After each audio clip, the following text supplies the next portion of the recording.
Inanunsyo ng Department of the Interior and Local Government or DILG ang paglulungsad ng Unified 911 na papalit sa mahigit 30 iba't ibang local emergency hotlines. Ayon kay DILG Secretary John Vic Remulla, ang Unified 911 ay hindi lamang isang hotline kundi isang lifeline. Ito ang tutugon sa pangangailangan ng mamamayan sa oras ng sakuna, sunog, krimen, aksidente o anumang emerhensiya. Sa ilalim ng sistemang ito, lahat ng tawag ay daraan sa isang integrated network na direktang kumukonekta sa Philippine National Police, Bureau of Fire Protection, Bureau of Jail Management and Penology at mga lokal na pamahalaan. Libre at bukas 24 oras ang serbisyo at maaari ring makipag-usap sa iba't ibang wika tulad ng Tagalog, Cebuano, Ilocano, Waray at Tausug upang masigurong maintindihan at maaksyonan ang bawat tawag.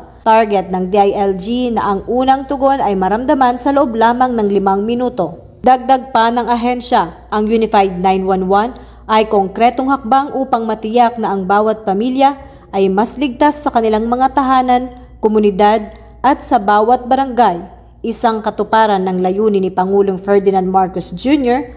para sa isang mas ligtas at mas matatag na bagong Pilipinas.